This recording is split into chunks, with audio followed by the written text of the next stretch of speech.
नमस्कार, मी प्रशांत सागवेकर.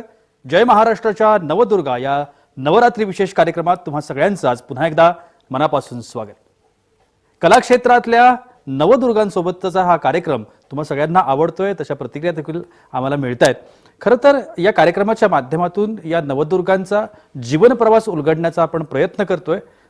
पण ह्या सगळ्या गोष्टींचं एक सगळ्यात महत्त्वाची गोष्ट याच्यामधली आहे आणि ती म्हणजे या कार्यक्रमांच्या माध्यमातून, या नवदुर्गांच्या माध्यमातून एक ऊर्जा मिळवणे. कारण हा नवरात्रीचा जो उत्सव आहे, हा उत्सव मुळातच ऊर्जेचा उत्सव आहे, सकारात्मक ऊर्जेचा उत्सव आहे. आणि ही ऊर्जा या कार्यक्रमाच्या माध्यमातून द्विगुणित करण्याचा जय महाराष्ट्राचा हा प्रयत्न आहे. आजच्या कार्यक्रमात आपल्यासोबत आहेत सुप्रसिद्ध गायिका डॉक्टर नेहा राजपाल. आपण स्वागत करूया. नेहाताई, स्वागत आहे तुमचं कार्यक्रमामध्ये. नमस्कार. नमस्कार. नेहाताईंकडून आपल्याला छान छान गाणी आजच्या कार्यक्रमात ऐकायची आहेतच, मात्र त्यांचा हा जो प्रवास आहे तो प्रवास देखील आपण जाणून घेण्याचा प्रयत्न करतोय. चला तर मग कार्यक्रमाला सुरुवात करूया. कार्यक्रमाला सुरुवात करायची आहे, पण मला असं वाटतं की नवरात्रीचे दिवस आहेत आणि आजच्या या कार्यक्रमाची, या भागाची सुरुवात तुमच्या एखाद्या छान गाण्याने व्हावी. नक्कीच. बरोबर तेव्हाच बंद होतो.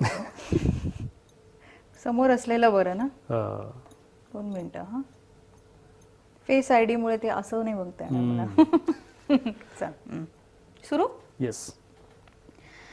ज्योत्स्ने परी कांती तुझी, ज्योत्स्ने परी कांती तुझी, मुखरम्य शारद चंद्रमा, ज्योत्स्ने परी कांती तुझी, मुखरम्य शारद चंद्रमा, उजळे तुझ्या हास्यातुनी, उजळे तुझ्या हास्यातुनी, चारी युगांची पौर्णिमा, तुझ्या कृपेचे चांदणे, तुझ्या कृपेचे चांदणे, नित वर्षू दे आमुच्या शिरी, नित वर्षू दे आमुच्या शिरी, वागीश्वरी जय शारदे वागीश्वरी. वा वा वा वा, क्या बात आहे, सुंदर. शारदेचं आपण स्तवन करून आणि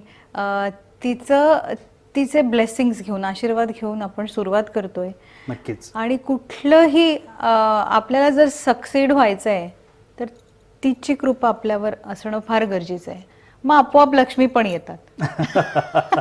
त्याच्यामुळे हा शॉर्टकट म्हणायला हरकत नाही.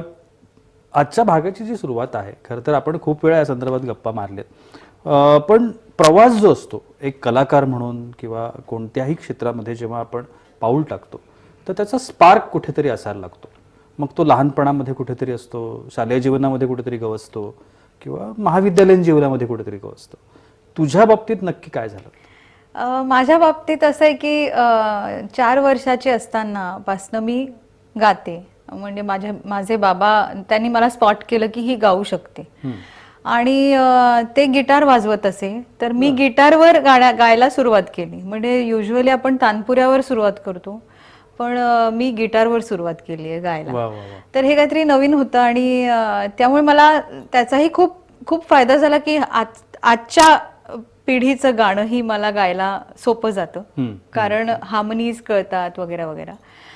पण तेव्हा स्पॉट केलेलं बाबांनी आणि अराउंड 6वीत असताना, 5वीत असताना मला वाटतं पहिली मी आंतरशालेय स्पर्धा जिंकली. म्हणजे ते पहिल्यांदा असं असतं ना की शाळेत असताना आपण काय काय पार्टिसिपंट म्हणून गेलो. आणि त्यात खूप मजेदार गोष्ट अशी की निज माझ्या नंद लाला हे मी गाणं गायलेलं. म्हणजे काय तेव्हा काय अर्थ कळत असणार आपल्याला, आपण नुसतं ते तसंच्या तसं कॉपी मारून गाणं एवढं सुंदर आहे, तुझ्या त्याही आठवणी थोड्याशा आपण जागृत करूया का? एखादी लाईन. हो. झोपल्या गोठ्यात गाई साधवा पडसाद नाही पाखरांचा गलबलाही बंद झाला रे नीज माझ्या नंदलाला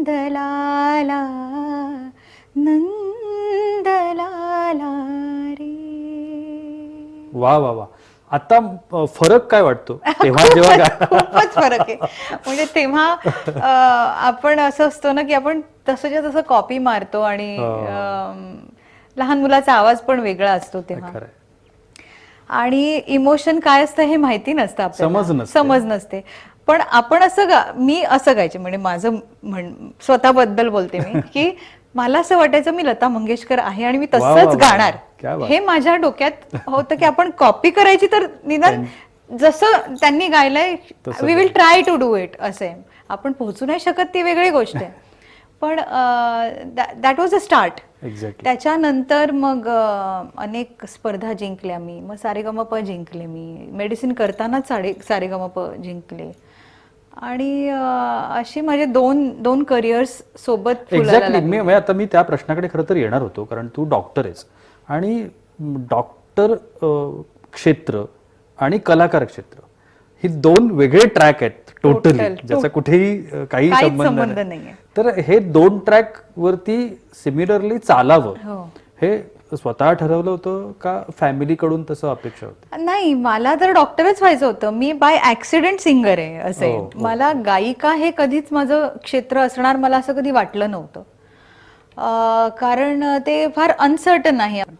पण आत्ताची काय सिच्युएशन आहे? म्हणजे डॉक्टरी व्यवसाय चालू आहे? हो हो हो. मी इन्शुरन्स कंपनीसाठी काम करते अंडर रायटर म्हणून. तर माझं ते वर्क फ्रॉम होम आहे, त्यामुळे पेशंटला फेस नाही करावं लागत मला. पण इट्स अ गुड वे. त्यांनी माझ्या कंपनीने मला खूप ना फ्लेक्सी आवर्स दिलेले आहेत. त्यामुळे मी खुश आहे. दोन्ही करता येतंय मला. हे सगळं करताना तू सूत्रसंचालिका पण आहेस. म्हणजे निवेदन सुद्धा कार्यक्रमांचं करत असतेस, वेगवेगळे इव्हेंट्स करत असते. तर या सगळ्याची प्रेरणा कशी काय मिळत गेली? तेच म्हटलं ना, प्रेरणा घ्यावीच लागते आपल्याला. म्हणजे मला आठवतं, मला पहिल्यांदा जेव्हा अंताक्षरी करायला सांगितलेली अँकर, आणि माझे को अँकर प्रशांत दामले होते तेव्हा. तर प्रशांत दादा म्हणजे सुपरस्टार. एक्झॅक्ट. त्यांच्या समोर मी गायिका जी पहिल्यांदा अँकरिंग करणार, असं काहीतरी होतं. मी खूपच घाबरलेले. म्हणजे आय वॉज रिअली नर्वस. कारण गाण्याचा अभ्यास आपण खूप वर्ष केलेला असतो, पण ह्याचा अभ्यासच नव्हता केला. मेडिसिनचा पण अभ्यास केलेला आहे. एक्झॅक्टली. त्यामुळे आपल्याला एक कॉन्फिडन्स असतो. जसं सुरुवातीला मी सांगितलं की नॉलेज इज आवर पॉवर. तर खूप घाबरले मी. तर आधी ना मराठी पेपर, कारण माझं शिक्षण पूर्ण इंग्लिशमध्ये झालंय. तर माझी जी विचार करण्याची पद्धत आहे ती थोडी इंग्लिश असल्यामुळे, म्हणजे लँग्वेज. त्यामुळे सगळ्यात आधी तर मी मराठी पेपर काढला आणि वाचायला सुरुवात केली. कारण हो, ती तयारी वेगळीच लागते. आपण बोलणारी मराठी एकदम वेगळी असते आणि तुम्ही जे हे प्रेझेंट करता ती वेगळी असते.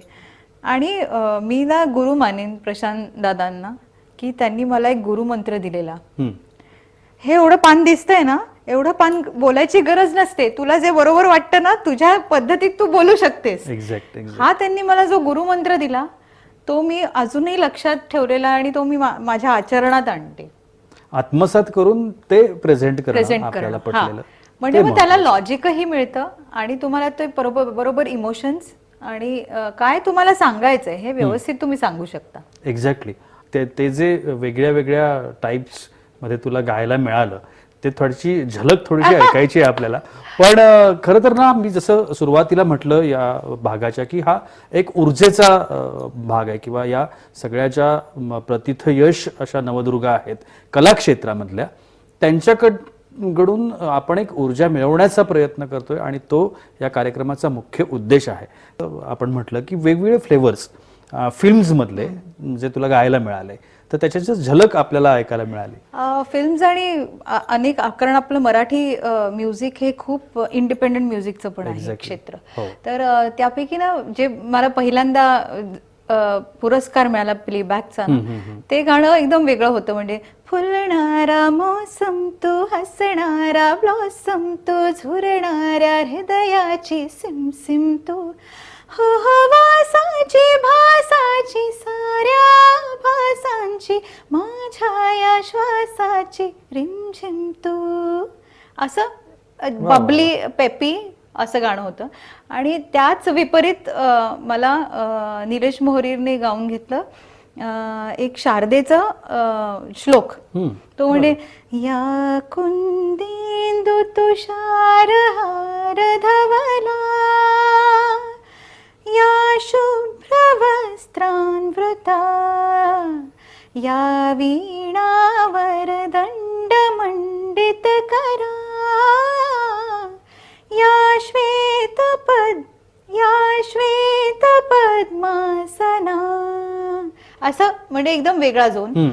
आणि मग रिसेंटली एक रिलीज झालंय एका वर्षापूर्वी, ते कोळी गीत होतं आहे. म्हणजे आता त्याची ट्रेंडिंग आहे रील त्याची ही.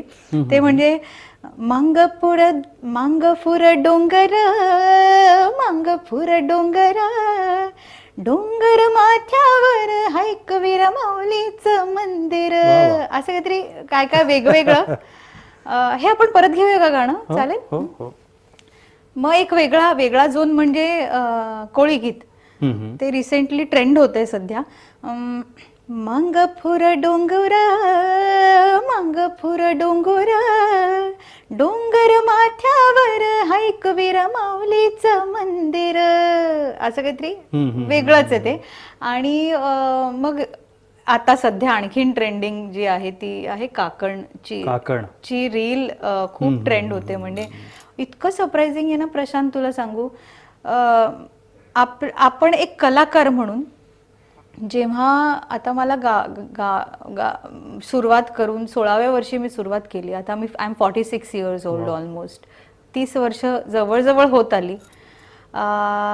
30 वर्ष तुम्ही रेलेव्हंट राहणं एक कलाकार म्हणून, ह्या नवीन जनरेशनमध्ये तुम्ही त्यांच्या माध्यमातून म्हणजे इन्स्टा रील किंवा डिजिटल माध्यमातून त्यांच्यापर्यंत पोहोचणं, हे एका कलाकारासाठी खूप अकम्प्लिशमेंट वाटतं. म्हणजे खूप मोठी गोष्ट वाटते मला की अनेक लेजंड्स बरोबर आपण भेटलो, पण अजूनही ते तेवढंच एनर्जेटिक राहणं, स्वतःचं गाणं पोहोचणं नवीन पिढीपर्यंत, ती जर्नी कधी संपत नाही एका कलाकाराची. आणि दुसरी महत्वाची गोष्ट म्हणजे आपण पूर्वीपासून काम करत आलेलो असतोच, पण काळ बदलत राहतो आणि तो काळ पटपट बदलतो. म्हणजे 5-10 वर्षांनी क्रांती घडत राहते. करेक्ट. मग ते ऍक्सेप्ट करणं आणि टिकून राहणं, हो हे खूप. म्हणजे मी तुला सांगू, मी प्रोडक्शन पण केलं. कारण फोटोकॉपी म्हणून चित्रपट मी प्रोड्यूस केला वायकॉम 18 सोबत. बरोबर. तर तो एक वेगळाच अनुभव होता माझ्यासाठी. कारण काय, आपण एक कलाकार असतो, पण बियॉन्ड दॅट तुम्ही काय आणखीन करता तुम्ही. त्याच्यातनं मी एक गाणं लिहिलेलं पण होतं, कारण लिहिलं आणि कंपोज केलेलं. तर तेही माझ्यासाठी खूप नवीन तो अनुभव होता ऍज अ कलाकार, की तुम्ही आणखीन किती त्या डीप ह्याच्यात जाता. आणि मग काय अनेक गोष्टी असतात आपल्याला. तू आता काकणच्या गाण्याचा उल्लेख केलास. काकणचं गाणं आहे तोंडावरती? हो घेऊया ना आपण. मला फरमाईश खूप येते कारण त्याची. म्हणजे मी कुठे गेले तरी ते सांगतात ते गायला आता सध्या. जगण्याची आशा, या मनाची भाषा, तू न बोलता ना ऐकता समजून घेना, आकाशी चंद्र चांदण्या तोडून मी काढल्या, मनाचा पाळणा करू बांधून घे जरा झुला, डोळ्यात तूच साजना,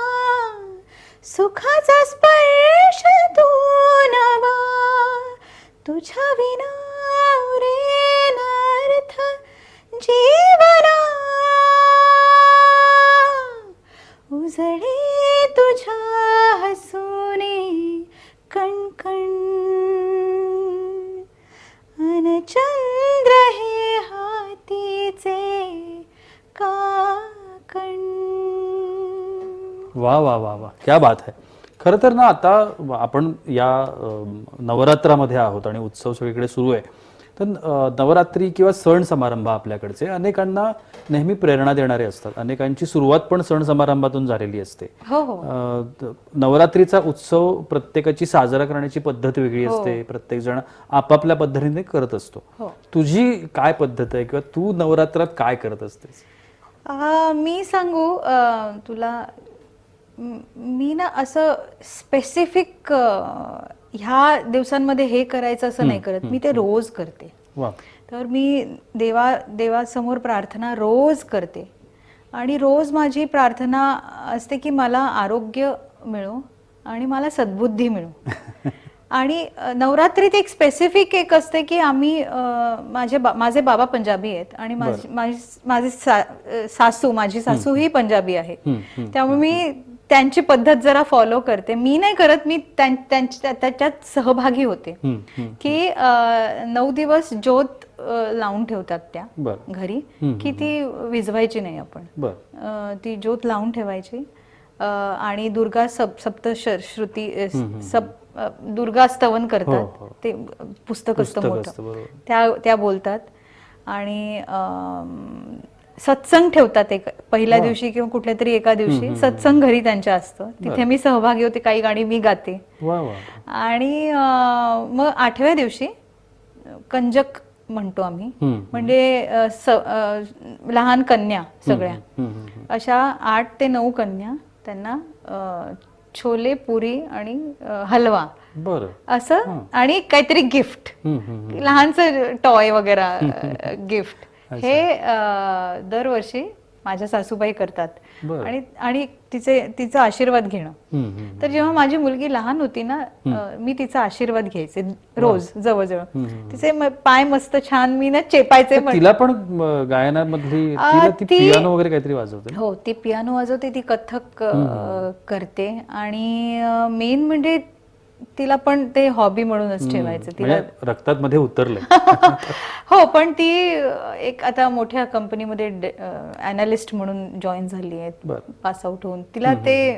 तिला क्षेत्र ते ना प्रोफेशन नाही करायचंय. अच्छा. तिला आवड म्हणून ठेवायचंय. आणि मी ते लहानपणी तिला शिकवलं मुद्दाम. म्हणजे काय ना, लहानपणी जर तुम्ही तुमच्या मुलांना काहीतरी कला शिकवली तर त्याचं काय होईल काय सांगता येत नाही. जसं माझ्या बाबतीत झालं की लहानपणी मी गाणं शिकले म्हणून मला गाणं प्रोफेशनली करता आलं. त्यामुळे वाट आपली उलगडत जातो आपण, जसे आपण पुढे जातो. करत राहणं हेच आपलं. आणि जी ऑपॉर्च्युनिटी येते ना, ती तुम्ही नाकारली नाही पाहिजे, मला असं वाटतं. त्याचा विचार केला पाहिजे, पण सगळ्यांना ती ऑपॉर्च्युनिटी मिळत नाही. नक्कीच.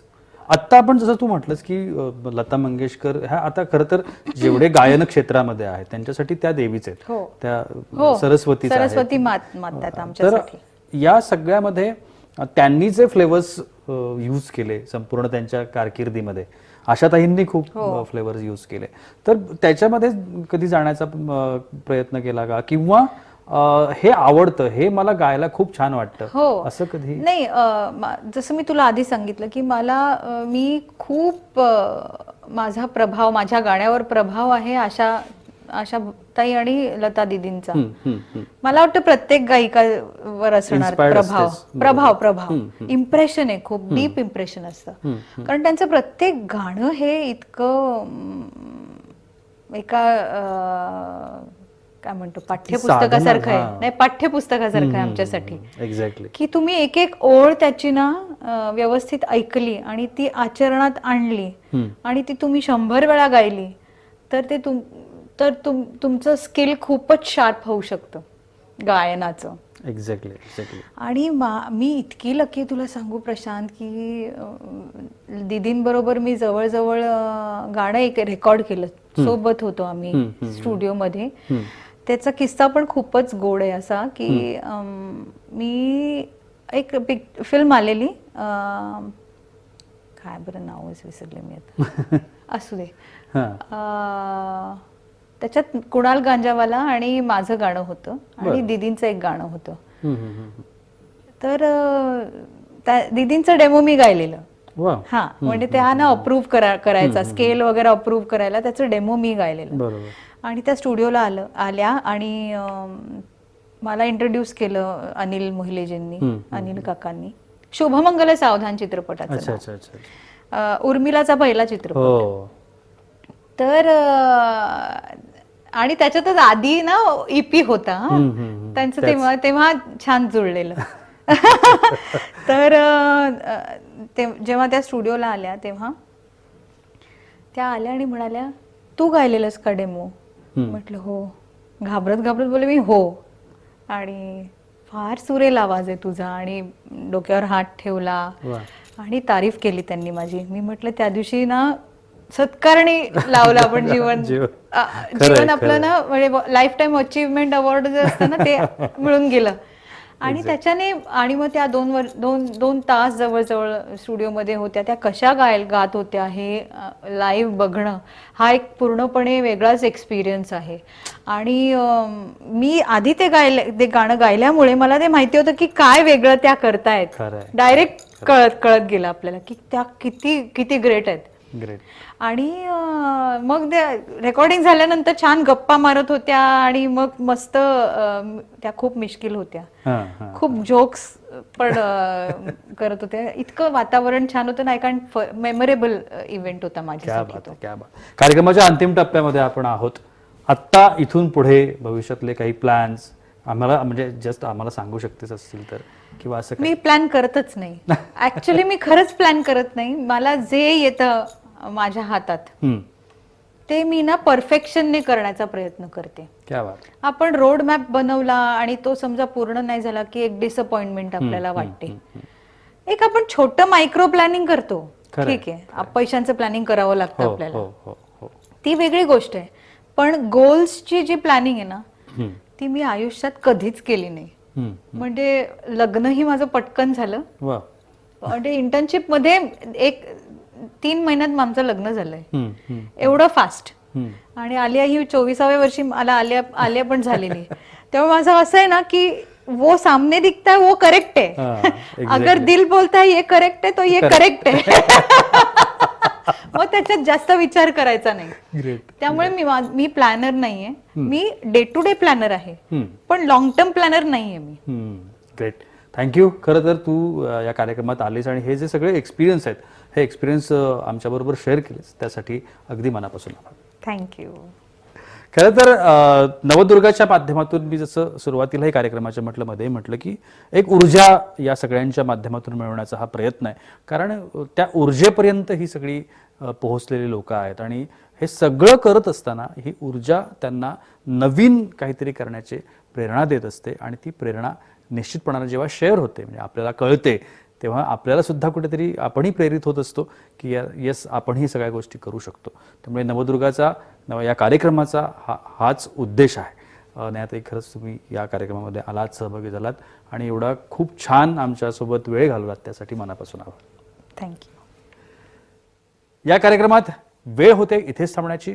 पुन्हा भेटूया नव्या नवदुर्गेसह नव्या एपिसोडमध्ये. तोपर्यंत नमस्कार.